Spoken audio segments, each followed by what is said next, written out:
for his opening remarks. Herr Minister, please take the floor.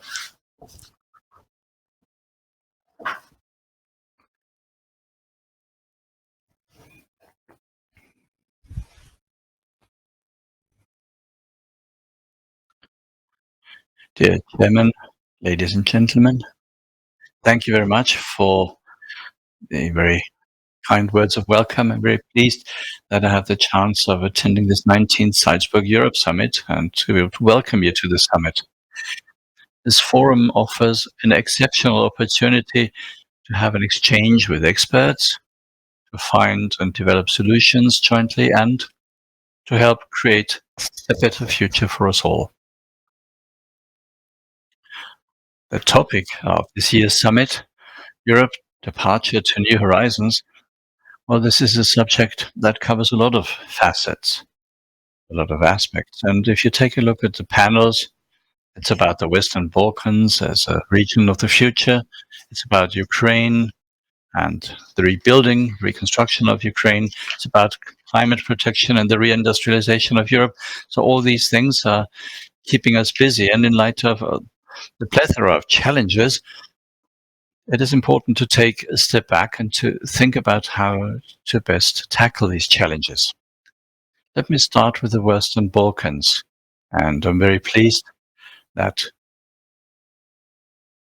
the region of the Western Balkans is engaged in a development that is very important for Austria. From the cultural, scientific and historical perspective, we're closely linked to this region. It is very important for Austria to bring the Western Balkans closer to Europe.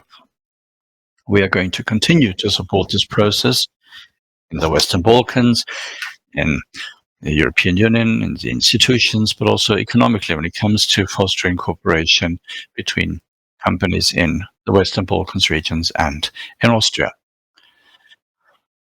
The situation in Ukraine, this Russian war of attack, this unprovoked war of attack in Ukraine, has been going on for a year and a half now. And there's a lot of terror, a lot of, incredibly heavy burden for Ukraine. But still, it is necessary to start talking about the time after the war and to come up with a plan for rebuilding Ukraine. When it comes to this plan of reconstruction, Austria will support Ukraine to the best of its ability. This is the most important topic for Europe from my perspective, in the current phase and also in future, when hopefully there will soon be a chance to rebuild Ukraine, a sovereign Ukraine, in the recognized borders. Well, there's a lot that needs to be done in Europe, and of course we need to bring Ukraine closer to Europe, also in economic terms. Now, there are several changes that are coming our way in Europe. There's the war in Europe that has hit us once again, but there's also a lot of other aspects. I've talked about climate protection and economic policies in Europe and beyond, also the margins of Europe and all over the world. We are faced with a new situation. There's an increasing level of uncertainty in terms of this energy supply here in Europe. We are seeing demographic trends, an aging population that will keep us busy in the years to come. And this will mean that we will potentially lose in competitiveness. At the same time, we have launched the biggest investment project ever.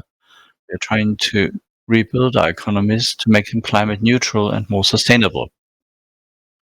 This requires comprehensive measures, but from my perspective, this doesn't only require measures, but also a plan in order to explain these measures, in order to show up the opportunities of this process. We're often talking about the risks, the dangers, the problems inherent in such a plan. Of course, these exist, and we should not downplay their importance, but it's also about showing up the opportunities of this process and to show how we can ensure that a good reindustrialization of Europe, to maintain production here in Europe without foregoing the cause of climate protection and CO2 neutrality. It's about strengthening research, development, and innovation in Europe. It's about digitization. It's about the many different opportunities that can be utilized to create high-value jobs, to keep Europe in the vanguard of economic development. And like I said, this also means big changes, and these changes lead to fears. We need to take these fears seriously. We need good arguments, good planning, and we need to make sure that people trust in decision makers. So we need to help combat these fears and also designate them clearly. We need an acceleration of these sort of transformation processes in Europe. It's about approvals procedures. There needs to be a focus on central aspects in order to reduce the mutual dependency. We need to redesign our energy systems. We need more renewables. And in this process, the focus should not be thwarted. And I'm very pleased about the proposal made by the President of the European Commission to alleviate matters for small and medium-sized enterprises in order to enable them to focus on important things, the rapid transformation, research and development. At the same time, at the European level, we also need a clear focus on the strategic partnerships and providing countries with critical raw materials, and we also need to promote industrialization in Europe. This will be we focus on not all public at large, but also as regards enterprises and companies, and that is investors and many other institutions involved. But as I've said before, it requires support, a broad-based support from the population in Europe, and it also requires some pragmatic and wise planning as to our approach. I'm very happy that particularly during the Salzburg Europe Summit,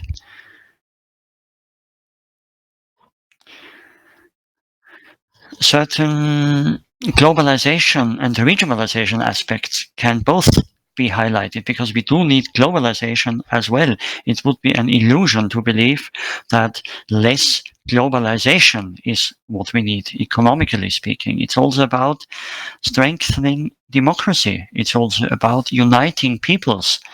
But what we do also have to have is the right measure of regionalism, and to discuss both sides of this and to see how global and regional can perfectly be married. This is a very fascinating and important aspect. I've addressed a little part of the total conference program only. There are so many interesting aspects, and I'm particularly happy to be part of the 19th Salzburg Europe Summit. My thanks go to everyone having contributed to this, and my thanks also go to all those having prepared this conference so that we can have an excellent summit here with a perfect list of participants and speakers. And I wish to all of you, to all of us, fascinating days, interesting discussions, and a lot of insight during the 19th Salzburg Europe Summit. Thank you very much.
Ladies and gentlemen, welcome to our first panel. The first panel will be dealing with the Western Balkans as a region of the future. And I'm happy to have an outstanding panel here. And let me usher this in by mentioning once again that in my introductory talk, I said already that we're having a situation with multiple crises, and it has to be clear to all of us, Europe can only overcome these crises if everyone and if all European countries and EU members and also non-EU members work hand in glove. This is so decisive. One should not fall into the trap of any illusions. Sometimes when I travel in Europe, I'm under the impression that one should not fall into the trap of the illusion that one state alone can master all those crises. On the basis of all those crises, an important project of the EU, that is enlargement, particularly in the Western Balkans region, has been halted a bit and is a bit in the background, which partly is understandable. On the other hand, the endeavors of Serbia, Albania, North Macedonia, they have been candidates since 2006 already. Montenegro, Bosnia-Herzegovina, and Kosovo, they all have been trying for many years now to get closer to the EU. The enlargement policy, ladies and gentlemen, is a geostrategic investment into peace, stability, security, and well-being in Europe. And of course, it also requires the candidates to implement extensive reforms in most diverse areas.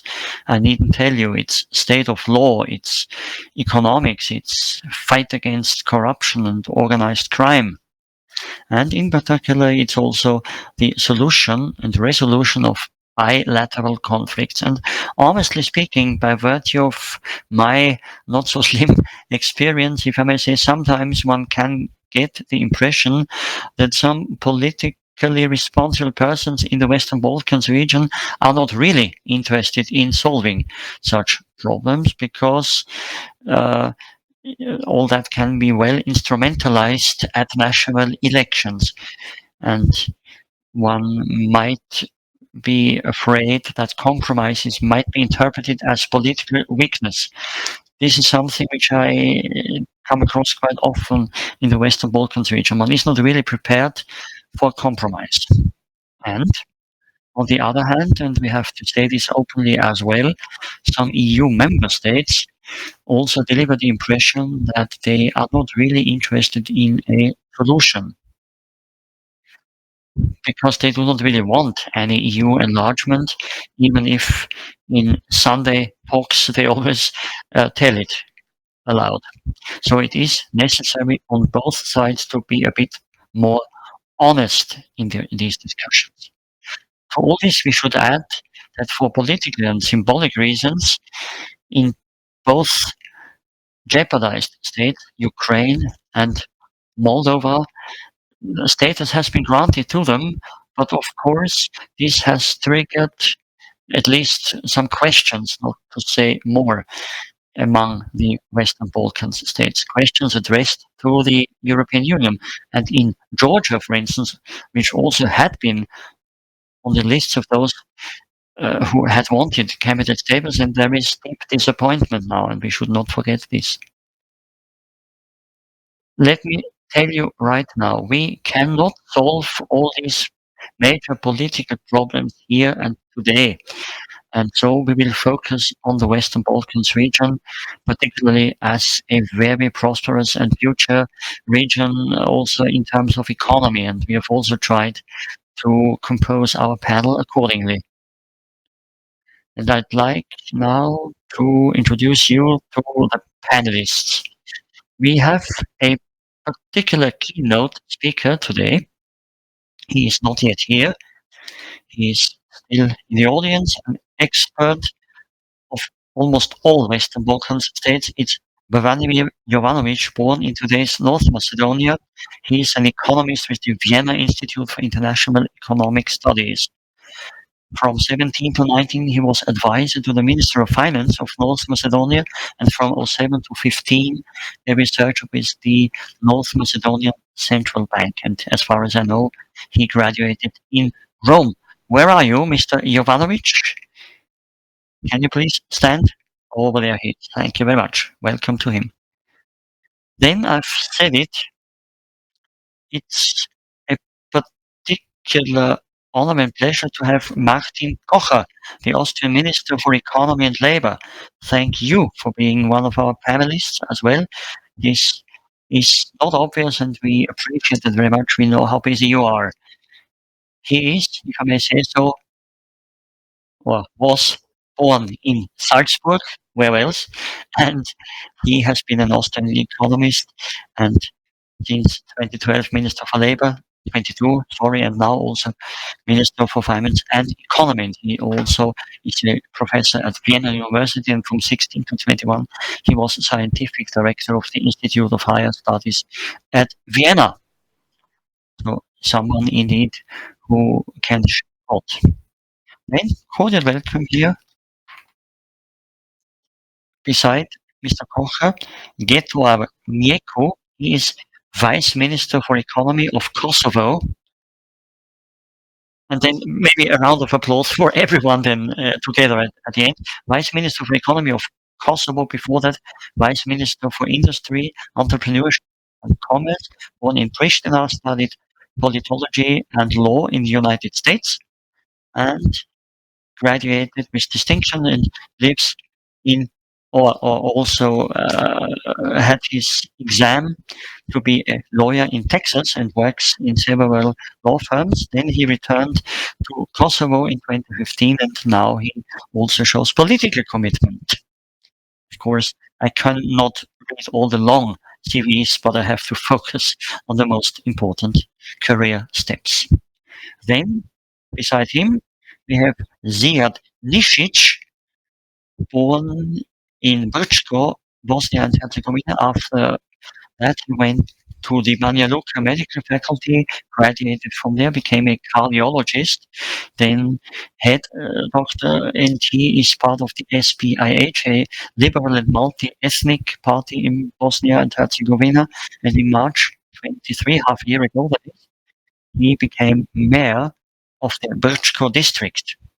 And let me also tell you that quite on purpose, we have focused on the Brčko district because Brčko has a special position in Bosnia and Herzegovina, which is a chapter in itself, because Bosnia and Herzegovina is almost ungovernable because Brčko belongs to neither of the two entities. It is self-administered and reports directly to the total state.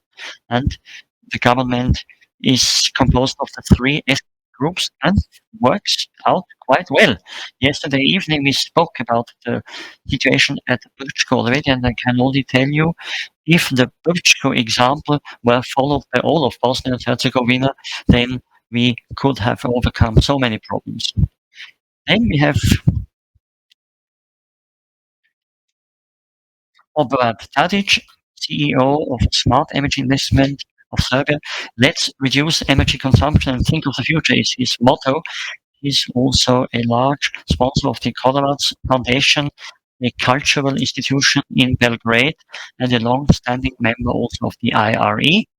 And he works in the field of smart energy, and very successfully, and also going far beyond Serbia as such.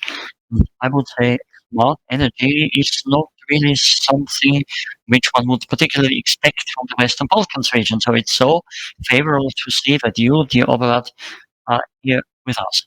Next, a good friend of ours, Nikola Jovanovic. He also comes from Belgrade, and he's director of an important think tank, the Center of Municipal self-government, for local government, which covers not only Belgrade and Serbia. He studied law at Belgrade University, then master studies in Bruges. He graduated in Paris, and politically speaking, he is also municipal councillor. He was an advisor to the former Serbian Minister of Foreign Affairs and the UN, and has had a long-standing partnership with the IRE. And last but not least, a long-standing friend of our institute, Gerd Bommer. Gerd Bommer, he is regional minister now in the Austrian Chamber of Commerce for Southeastern Europe, East Europe, and Central Asia. He studied economics at Klagenfurt University, and in the last 2 years, he also worked in economy. And then in the last few years, he was economic delegate to Romania. Thanks, dear Gerd, for having accepted at short notice. Then the Albanian minister, Delina Ibrahimaj, unfortunately had to cancel at short notice due to a surprising change of government, which happens quite fast sometimes in this region, but it can also happen in Austria, of course. And she was concerned by that, and she didn't expect that, and so she couldn't come, unfortunately. I would really like to ask you not to deliver any statements at the beginning, but let me maybe start with direct questions, which is certainly more productive. And please deliver short answers because we don't have too much time, because at 1500 sharp we'll have the Federal Chancellor of Austria, and he has then to speak immediately at 3 p.m. Now, a round of applause for all the panelists, please.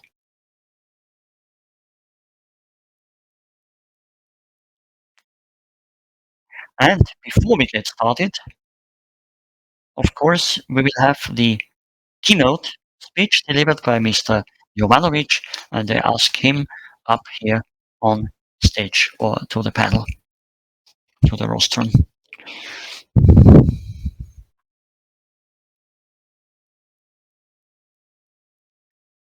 It's Branimir Jovanovic, because we also have Nikola Jovanovic, just not to create any misunderstanding.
industry, energy, etc. More than 60% of the foreign direct investments come from the European Union. A way of comparison, from China, it's about 8%, Turkey 5%, Russia contributes 3% to foreign direct investments. And still, sometimes you get the impression that at the emotional level, in some Western Balkan states, the sympathies are anywhere but in the European Union. So I'd like to hear from the representatives of the Western Balkans why that is the case and what the reasons for that are. Dear Vice Minister, can I ask you to maybe comment on that?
Political coexistence is the most intense. This is, politically speaking, also the most stable part of Bosnia-Herzegovina. So it is also under the auspices of the international community and the US. And the political goals there have been implemented. So at the national level, no problems. Brčko is a place of political stability, and the mood that prevails in our population, well, like the previous colleague said, our goal is to accede to the European Union. We stick to the laws of Bosnia-Herzegovina, and these laws are being aligned with the laws of the European Union. In Brčko, things happen more quickly even, because we can also pass laws for the entire district. So many of these laws are very modern in the area of environmental protection, ecology. So this facilitates it to adapt our laws to laws of the European Union. It is also one of the priorities of the European Union to ensure that we should also have peace after the conflict. And in that respect, Brčko has made a lot of progress. So there is the common house of Europe that we're trying to help build. And this is what Konrad Adenauer said. So it's a sublimation of how I experience Europe. So this is the political pathway that Brčko will also be pursuing in future. Hvala lepa. Thank you very much. Obrad, you were going to come in very briefly. All I can say that I speak only about business in Western Balkan, and this is a political topic, but in perspective of business, I'm not pretty sure that citizens in Serbia don't like EU and EU products. We invested in 24 municipalities in Serbia, and all our project is we are Hungarian company. I am owner and CEO of Hungarian company who investing in ESCO, energy service business, according public-private partnerships model. But municipalities, all municipalities like to work with us. Our legal framework is similar as Europe. Our products, which we implemented in an equipment which implemented in our projects are European. It's European standards, and I believe that it's true that we like to work with European partners. Business climate is changing, and many companies from EU coming in Serbia and invest in their product activities. It's changing than before 2 or 3 decades because they investing a lot of money, and I believe that they make significant business there. I can highlight to company Zumtobel or Palfinger, or company Kelag as investing a lot of money there, and my opinion that is citizens and municipalities like to do with European company, and we need more support from EU. Thanks. Danke vielmals. Herr Minister Kocher, ich habe Dear Minister Kocher, I have the following question for you. We're always talking about economic development and the benefits that can be derived from economic development. We're talking about the improvement of economic developments, as some say, automatically also leads to more democracy, stability, and rule of law and legal certainty and less corruption. You are a professor for economics. So this is a very fundamental question. Is that really the case? Is it the case that we need good economic development for democracy to thrive?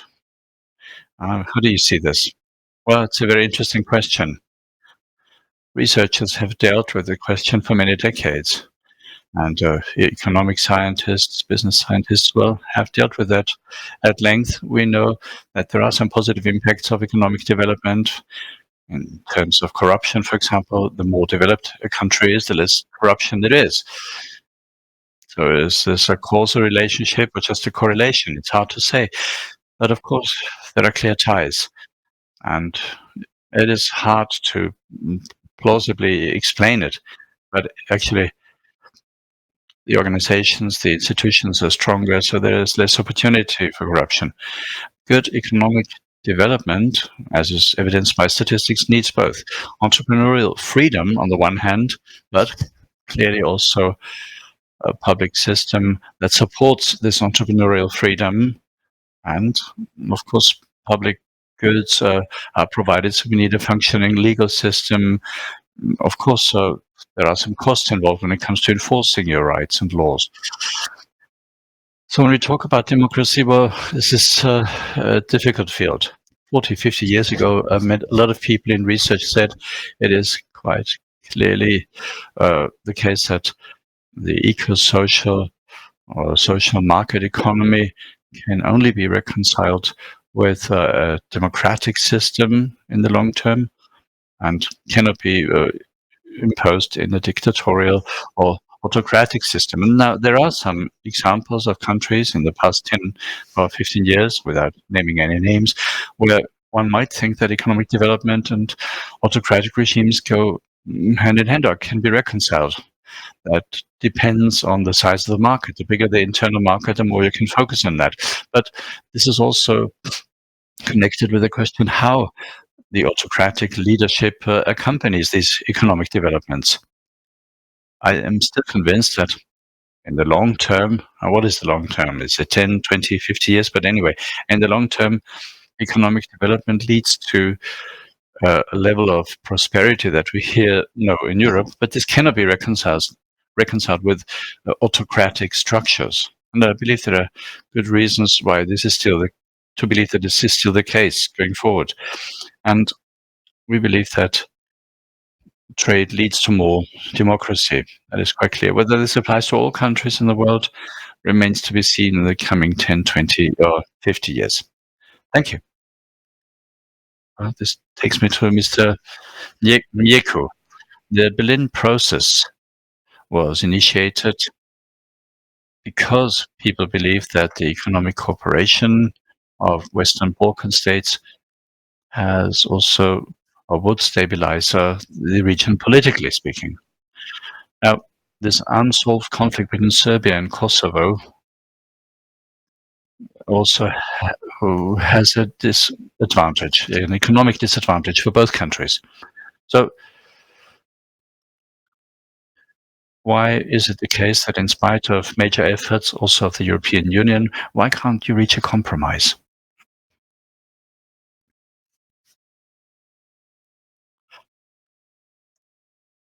To Europe for us. We see it as the only credible process for towards EU integration and for regional cooperation. And that is because it's all-inclusive. It includes all the countries in the region, and it's tied to the EU. It has the financial and political support from the European Union, and it's geared towards EU accession or integration. Just to speak in financial terms, the plan is to provide 9 billion euros in grants and 20 billion euros in loans for the regional economies, and this is very significant. But there are implementation challenges, and this gets us into the heart of the problem. Can economic cooperation help us solve or bypass political issues? Well, for adequate economic cooperation, you need a political a commitment, and it seems that the commitment is lacking from certain parties in the region. We had significant agreements signed just recently, including the free movement and recognition of qualifications agreements, which were signed and ratified by Kosovo, but not from other countries in the region, and that creates issues and impedes the hope for better regional cooperation. So ultimately, sincere political support is needed to see a mutually beneficial economic cooperation. You'll see trade and business across national borders. But the issue is that there are barriers that we increasingly face.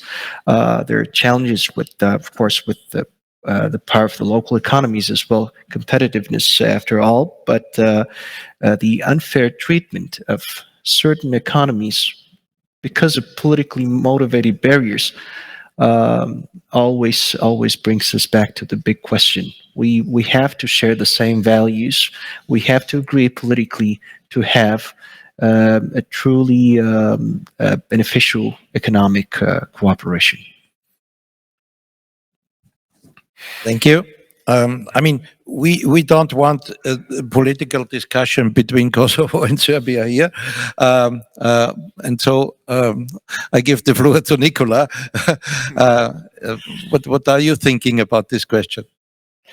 Well, I will not speak about politics today, but I would like first and foremost to send some messages of optimism from the region. I enjoyed the keynote address of my dear colleague from Macedonia. I would be slightly more optimistic. I would say that Western Balkans could be the region of the future for many reasons. It has enormous potential in hydroelectric power, in solar power. It has skilled labor force, natural resources, and rare minerals. So basically, the Western Balkans has all the advantages to really become integrated part of United Europe one day.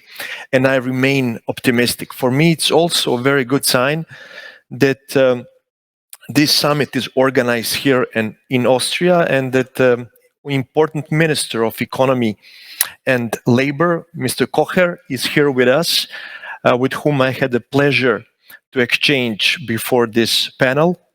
And I think we agree that as Germany has been a sort of sponsor of Eastern enlargement in 2004, I believe Austria can be big advocate and in a way sponsor and enabler of enlargement to Southeast Europe in next decade.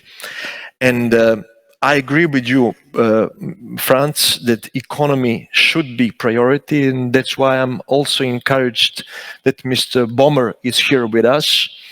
Serbia has and receives the biggest share by far of foreign direct investment in the region, so I can safely say that its goal is for sure peace, stability, and enforcement of human rights in all of the Western Balkans. When it comes to the role of Center for Local Government, we have two big missions. One is to advocate for open economic space in the Western Balkans, which comprises free flow of services, capital, and workers in the region. Our other important mission is to create a network of cities, towns, and municipalities in the Western Balkans, because we believe that we can achieve a higher level of economic and other integration, and that we should do it via bottoms-up approach, not always expecting some big political decisions and summits. In the era of Southeast Europe in the past, we've had two big united countries. We have shown that we know how to integrate further, and I believe there is still huge potential for us to achieve in cooperating not only between states, but also between local governments. So I remain optimistic. I believe Austria has a key role to play in Southeast Europe. I believe economy has a big role to play. So as I say, our center will continue to pursue these two missions, and we seek partnership, advice, and friendships here in Austria and with all the partners, both in Europe and in the Western Balkans. Thank you very much. Thank you, Nikola. Ich komme jetzt gleich zu Gerd Bommer. Du hast, Nikola, mentioned that Bommer. important partner for the Western Balkan countries. Nikola, Gerd, Österreich ist neben seiner historischen, nicht immer ungetrübten, apart from its historic ties, it is closely connected to the countries of the Western Balkan states. And we are among the investors, we are among the top. I think we're ranked first in Bosnia-Herzegovina and ranked second in Serbia. You have been in this country for many years. That also is among the younger member states, only Romania.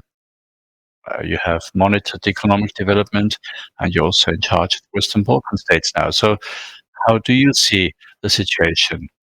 Can you draw a comparison between, let's say, Romania and the situation as it stands in the Western Balkans? Yes, gladly. I think that economic integration does not only promote stability, but also prosperity, and also ensures a good transfer of know-how. Austrian companies and the Austrian economy were, of course, among the first to go to our neighboring countries. So we were the first ones there. Also in Poland, for example, the development of transport infrastructure, they started early and they've come very far. I worked in Romania for 7 years. In Romania, you can see that there's a lot of diverse subjects, more broad-based, and I think what's specific about the Western Balkans, by the way, I also worked in the Baltic states, so I've been all over Europe. And I believe that in the Western Balkans, what's specific there is with the inflow of European funding, with the strong integration with the European Union, which is the biggest trading partner in the Western Balkans. So we are not only talking about road and rail infrastructure, water, wastewater, we're also talking about wonderful modern issues. We're talking about smart energy here at this panel.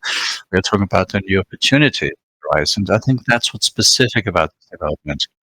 There are keywords such as Silicon Balkans, and it's a buzzword now. So Belgrade is presenting itself as an IT hub, and for Austria, this creates a lot of opportunities that we can seize in the Western Balkans. We are number 1, 2, or 3 in all of these countries in the Western Balkans. And you said it, the opportunities and the potentials we're seeing there. Yes, we believe that 50 to 130% is the increase of exports that we can expect.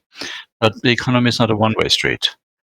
That means that we will have to invest there and then export from there, and also get imports from these countries, and thus to have a good common economic development jointly. This takes me to Mayor Zijad Nišić. Okay. Apparently, okay. Can you? Okay, well, can we talk to Mr. Nišić? Apparently there's some technical problems there. Maybe he can't hear us. Can you hear us now, Mr. Nišić? English channel. Hello, Mr. Nišić. Can you hear us now? But anyway, before we move to Mr. Nišić, I can ask a question of Nikola Jovanovic. So my question to you is the following. How far have municipalities and communities come? To what extent can they try to actively win over investors from the European Union? And what do they have to offer? Legal certainty and security. So maybe you can tell us in general terms about the situation. And then I would like to ask the mayor of Brčko, Mr. Nišić, in concrete terms, what is it that the city of Brčko is doing in concrete terms to attract investors from European countries? But before that, let's move on to Nikola Jovanovic.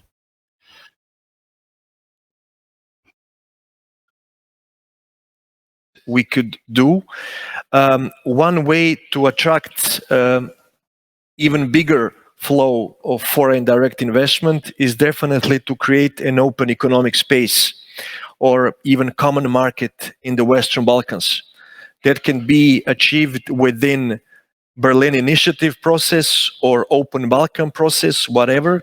But I think it will be a great signal for big investors coming from Austria and European Union to invest further in the region, to basically have not fragmented, but a big regional market in the Western Balkans.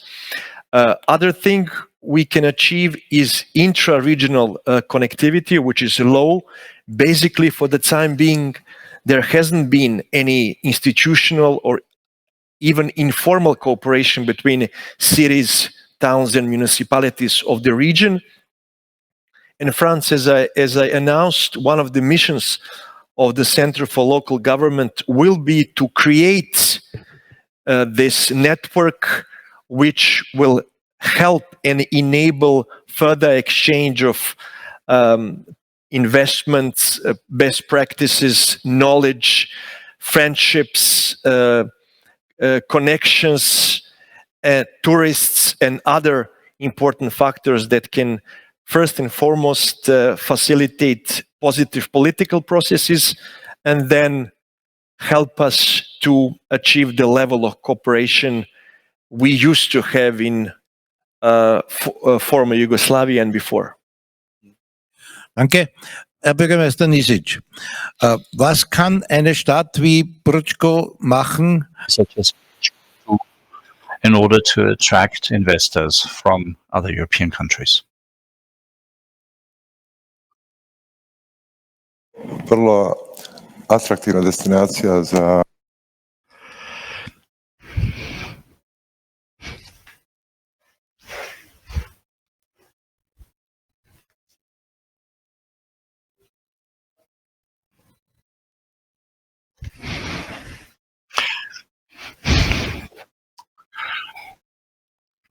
So we have laws that support private initiatives. Brčko is a big construction site, so there's a lot of capacities there. For example, in the area of agriculture, but also industry. And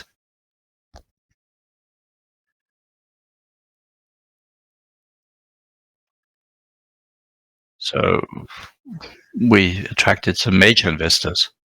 So Brčko is close to the border with Croatia. So this is very important for regional cooperation. We have the only international port, which is in Brčko.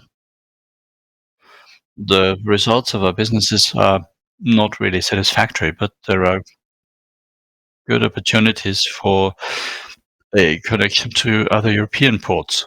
So we expect there to be a renaissance in the area of transport.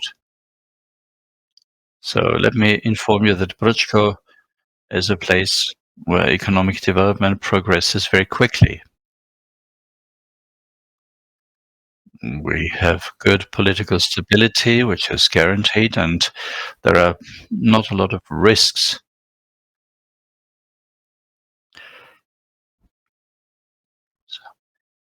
So Brčko, well, we have the meat industry, and if you're interested in working in this field, Brčko has about 60% of the agricultural area in the region. So we have a lot of animal husbandry, but not really any meat processing plants. So a lot of animal husbandry, but no meat processing plants. So your company is based in Belgrade, and you're working in a very innovative field. You're not only working in Serbia, but beyond that also in other European countries. So can you tell us, for the benefit of European investors who have the intention of investing in the Western Balkans or in Serbia, what are your experiences? What can they expect there? What do they need to do? Is it easy to invest there? Is it difficult?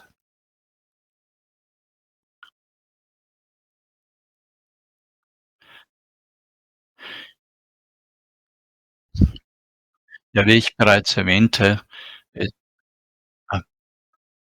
in Serbia, in Belgrade. But sorry, Yes, we had business activities also in Slovakia and Hungary, but we found that Serbia is most attractive destination for investment. We investing in communal duties and energy efficiency first of all, according model of public-private partnership. Our experience says that Serbia has a good legal framework for public-private partnership for investments and payment from the side of the public sector. Our company invested 25 in 25 municipalities so far, and we have no any problem according implementation of payments. Which make us feel safe and comfortable. I need to, in our business, I need to mention replicability. And I need to mention that our, for as proof of our quality, we received some commendation of the UNEC. Our project in Zijad, public reconstruction of public lighting in Zijad, selected in top 10 projects in the world from UNEC and international jury for contribution of sustainable development goals and circular economy. But the important thing is replicability.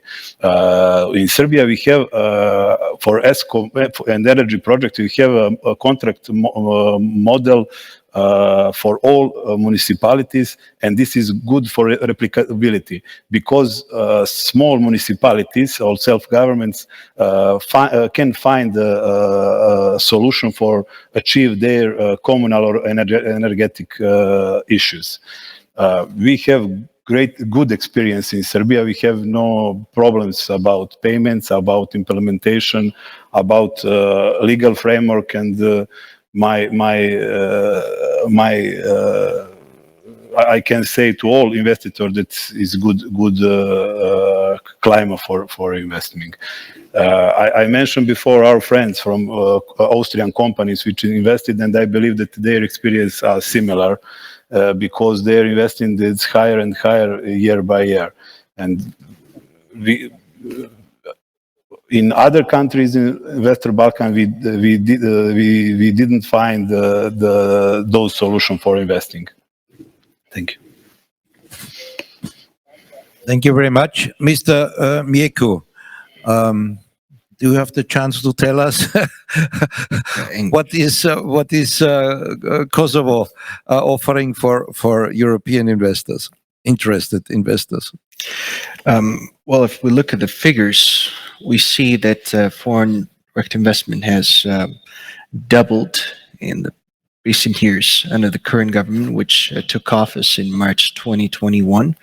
We've also seen increase. We've seen doubling of exports due to our focus on the rule of law and economic growth in general. We're seeing the results. We're being recognized locally and internationally for our efforts, and this has to continue. We are now setting up a new agency to provide support to investors through all stages of investment, before and after. And in specific sectors such as energy, we are now wrapping up the first auction for 100 megawatt solar plant, the first of its kind.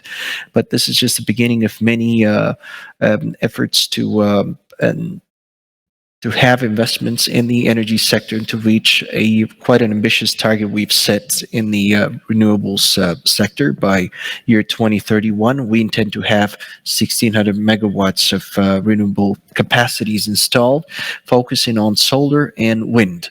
So the first auction, we believe it will be a success with a predetermined power purchase agreement, with the lowest bidder winning the contract, and access to public land being provided to the investors. New law on renewables is also being adopted to further help with investments in the sector.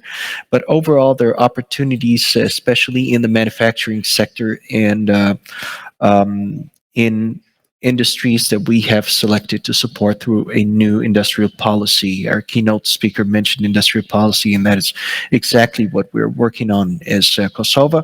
I don't think I have to mention the geographic factors, the friendshoring potential here, our trade facilities with the United States, or the agreement we have with the European Union and other free trade agreements with countries in the region and beyond, or the tax regime, which is very straightforward and easy, or most importantly, our talented youth, which is there to support any sort of investment that might occur. We do have the necessary workforce for it. Thank you. I thank you. Gerd Bommer, wenn ein österreichisches Unternehmen zu dir in die Wirtschaftskammer... If an Austrian company comes see you at the Chamber of Commerce and asks, should I invest into the Western Balkans region, what would you answer?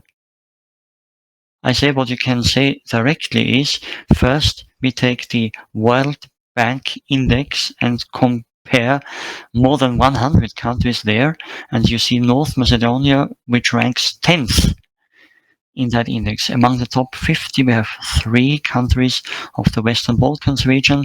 So this proves, once again, that the boundary conditions basically exist. Yes, but why Western Balkans? Why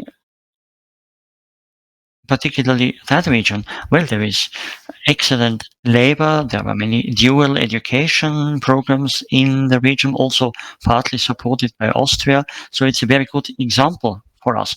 If you take e-mobility as one example, in the next 1 or 2 years, you see that a Fiat Panda electric will be produced in the Western Balkans region. So you see that all the possibilities exist. And in a neighboring state, you see that the fastest race car of the world is being built. So you see that labor is one thing, intelligence is the second thing, and this particularly also combined with Austria, you see that this is a wonderful hub and also a key driver towards the Western Balkans region. You see that it's a sound basis. Thank you very much, and this automatically takes me to our Minister of Labor, Martin Kocher. It has been said by Gerd Bommer already, there are well-trained labor in the region, and we also know that many of those come see us, go to Germany, to Austria, to others, and they now leave the Western Balkans region.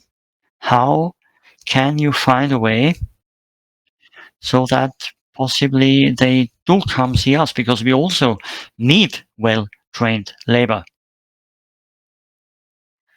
What can we do so that they do not get lost for the Western Balkans region? How do you see that? Well, it is indeed a problem which exists in so many countries which have that brain drain and emigration problem, but it's never a one-way road. The question is, how can it be in a better balance? Mr. Bommer said it.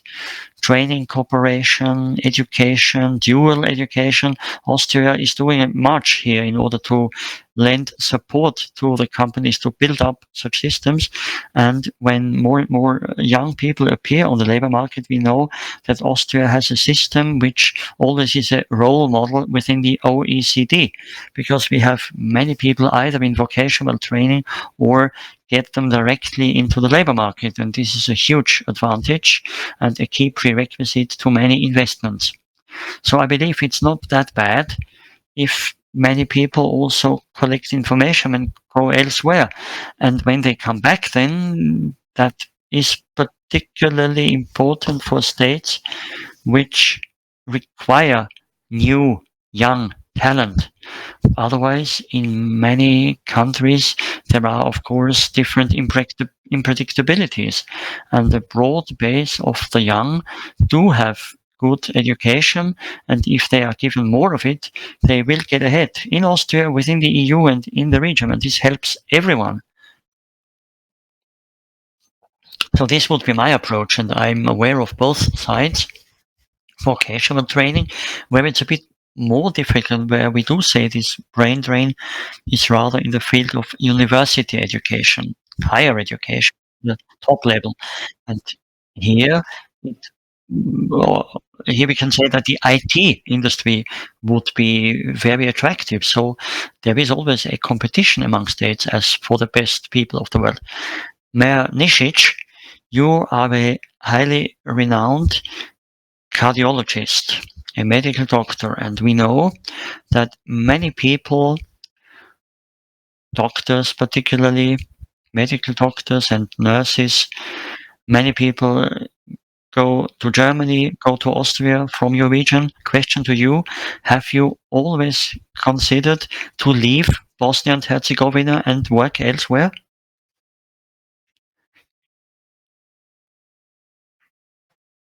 I nisam u godinama koje bi mi dale neku perspektivu na zapadu, međutim imam sina koji je ljekar i koji razmišlja malo o toj mogućnosti.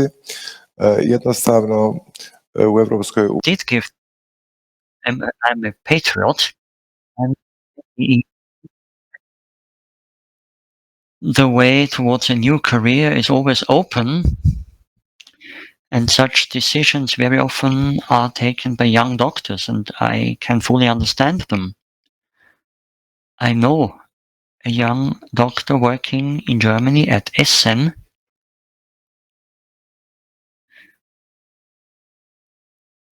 Officially, he became the best young cardiologist worldwide.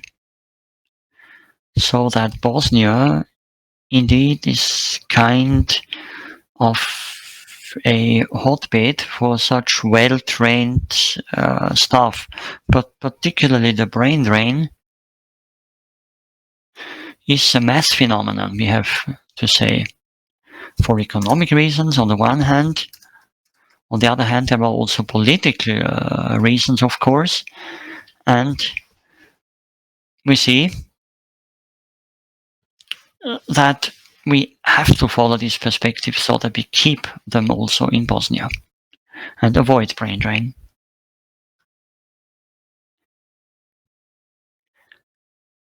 An obvious career path of a young person should be to remain where they are and be well trained there. So if they have the right boundary conditions in their home countries, they will stay. One question to you, Mr. Jovanovic, Nikola. We have heard repeatedly that direct investment in the Western Balkans region have gone up, clearly. The question is, has this contributed to an economic development, to economic growth? And some say that there is the phenomenon of the state capture, meaning the state is so to speak captured for private interests, and there is a small group of elites, and money does not arrive where it should. How do you see that?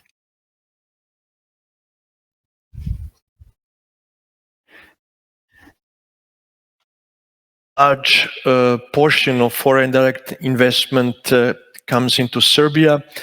Mr. Bommer mentioned the Fiat plant in Kragujevac, IT hubs in Belgrade and Novi Sad.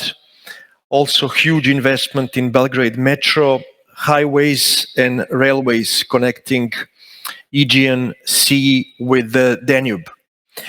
Of course, Serbia has its shortcomings, and I believe, as a chairman of one think tank, that there is much room to improve transparency, fight against corruption, and the rule of law in Serbia. And I'm the first one to say that and to admit certain shortcomings.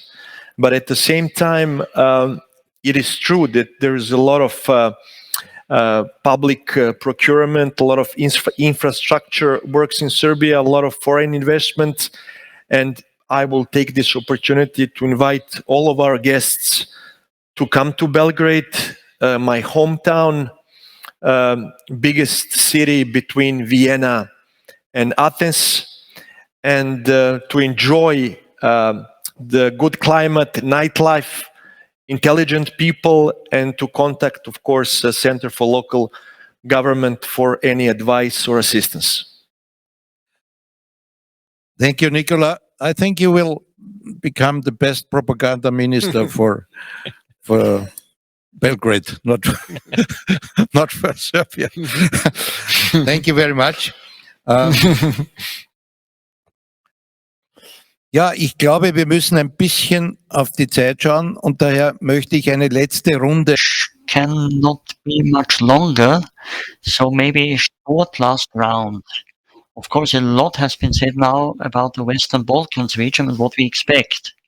Let me now turn it round and let me ask all of you, and please be as brief as you can in your replies, what do we expect? What can we expect from the European Union and the enlargement process?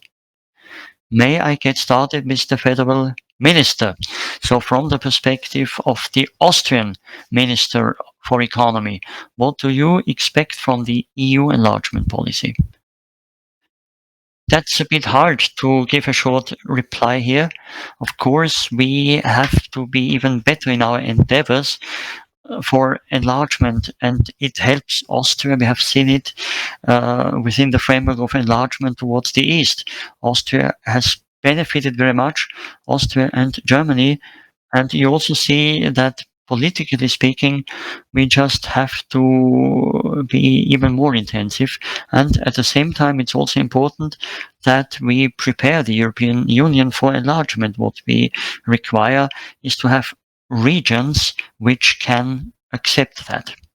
If I get you right, and this is my opinion, the European Union would have to focus much more intensively with the physical presence, much more, in order to get ahead concretely. Physical presence, indeed, the question of how to create the right environment there, open borders, no customs duties, all that helps, of course, get the countries closer and faster, closer to the EU. But the question is, how high is that on the political agenda?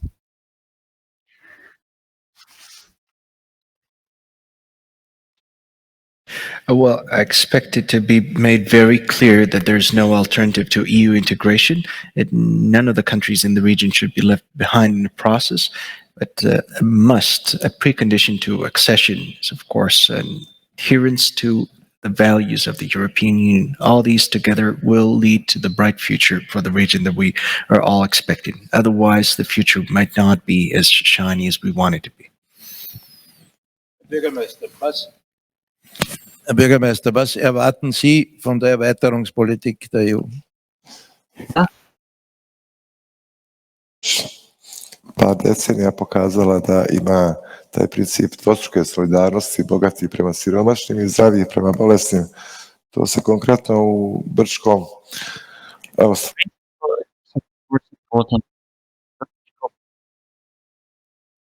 that when we had the major floods, then the European Union invested some 20 million euro in order to help us overcome that crisis. So what we expect is that this cooperation will go on, that it will be a pathway which is as short as possible, and that our obligations in view of priorities are fulfilled. So waiting should take an end. And again, I quote Adenauer, Europe has to be one common house for all of us.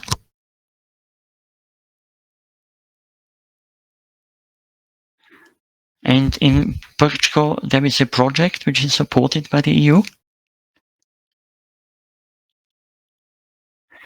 Yes, there are many projects indeed, but the World Bank as well invested 25 million euro for 5 large projects with a grace period of 7 years, meaning that you have 26 years for the deadline of that loan. So this makes Brčko very attractive, and we are now negotiating public-private partnerships, so there is space enough. The borders of the Sava, the banks of the river Sava, for instance, and many, many other aspects. The European Union 4 months ago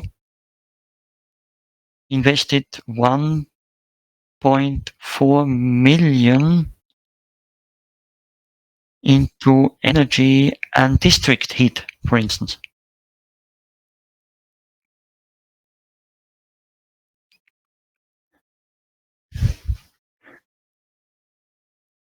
What do you expect from the EU in the near future as an entrepreneur? Of political efforts will be the strongest business activities, because business activities give us more communication, transfer of knowledge of people, financing, etc. And from the side of the EU, I'm expecting that they invest a lot more, but first of all in hard projects, not only in soft projects. And I believe that we need a lot of infrastructure there, and I believe that EU could motivate their company to come there, but not only for the sale, classical sale there, already manufactured products, to motivate to come there and develop new business, investing in new business, and I believe that is the best way for integration. Thank you. Noch eine Zusatzfrage. Eine Zusatzfrage.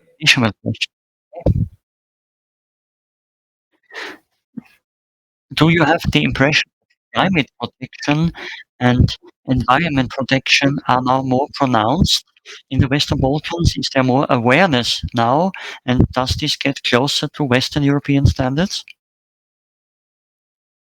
Do all my best. Yeah. Yes, I think that is environmental sector is now much more higher than before, especially after energy crisis, according to the war in Ukraine. But today we always speak about renewable, and I clearly understood that. But I need to mention that in Serbia, and I believe in the country and region, Serbia spent 2.5 more energy for per unit of products than in European average, and we need to speak about energy saving first of all, and after that of renewable, because renewable is a long process for implementation. We need to be happy more if we need less energy than we make a new or transform. It's not new energy, it's transformed energy. But I believe that anyone in Europe speak more about protection of environmental and for energy saving. Very interesting. Nikola, what are you expecting from the European enlargement process? Well, I will say something that it's not very popular in Europe, but I need to be honest. What do we expect from the EU? A deadline. It's difficult to arrive to the conclusion of any work if we do not have some deadline. And if it's difficult for our friends in the European Union to set a deadline for Western Balkans as a bloc to join the European Union, then I think at least they should compensate the best achiever in the Western Balkans, and to give a certain political promise that by, let's say, 2030, at least one member from the Western Balkans will be accepted into the European Union, who will have excelled and who will have been the best in achieving European standards. Without that, we cannot seriously speak about politics of the European integration. Thank you. Gerd, aus der Sicht der österreichischen Wirtschaft, was würde sich die österreichische Wirtschaft? What would the Austrian economy wish for? And how should it go on as to the enlargement process of the EU? Well, as you know, I came back from my job in Romania 3 weeks ago. In terms of economy, there were 3 very interesting years there with ups and downs, but since December last year, it has become even more interesting. The Austrian economy and the companies in Austria expect very clearly a strong and pronounced integration, which is very helpful. But what do they expect from the perspective of a foreign direct investor? Very clear stability, transparency, predictability in terms of fiscal policy and economics in general. And if I dare also submit a proposal of mine, I think the region could also use the Expo 27 in Belgrade in order to present itself as a region. This would be excellent, could also be well communicated. Yes, and it would be nice if everyone, all the 6, participated there. Indeed. Okay, well, ladies and gentlemen, I believe that we have certainly not answered all questions, but some very interesting ones. And my thanks indeed go to you, dear Minister, dear Vice Minister, dear Mayor, gentlemen. Thank you very much indeed for a, I believe, highly interesting discussion. And I think you have also had some interesting insight. And of course, the enlargement process is a difficult chapter in the European Union, no question about this. And it's also not simple to always unite the 27 and have them under one umbrella, because there are many national interests also in this connection, and there is also cooperation between the individual states of the European Union with individual states of the Western Balkans. But I believe that there is no other way. There can only be that pathway of enlargement. There is no alternative. There is no different future. What one really has to say is the enlargement can never be a one-way road. The countries of the European Union have to make their major contributions, and of course also the states of the Western Balkans region have to deliver on this and have to also fulfill what is asked from them. To round this up, maybe just one short comment, and this is addressed to the European Union. What is so important is also that one try to also look into the history of the states concerned, and by which the EU will be enlarged. Without knowing their history, it is not possible to understand many things. And it is just a century-old, different political culture than, for instance, in Western Europe. And here, I think quite often, one has to also have a bit more patience in certain aspects, and one should not try, as some do, to do some blame shifting and to explain to candidate states what they should do. One should not parachute things upon them. Dialogue can't be replaced by anything, and an attempt to understand each other, that's of utmost importance. And this also integrates culture and civilization. This morning we saw an exhibition inauguration already of paintings from Serbia and the Ukraine, and I can only invite all of you downstairs at the ground floor. There is the very nice exhibition.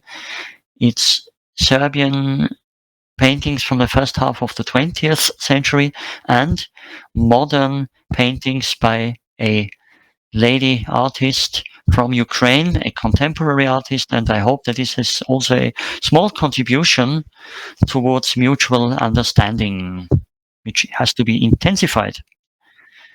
Let me also add one thing. I have to apologize. I've understood myself also that the technology of the interpretation system has not always worked perfectly. We will be working upon this perfectly in order to improve it for tomorrow. Our interpreters work very well, but if the technology doesn't help, then it's not possible to communicate well. So sorry about some technical hiccups, but I'm certain that our excellent interpreters and our technicians will make it by tomorrow. So thank you very much once again. Thanks for the highly committed participation in our panel.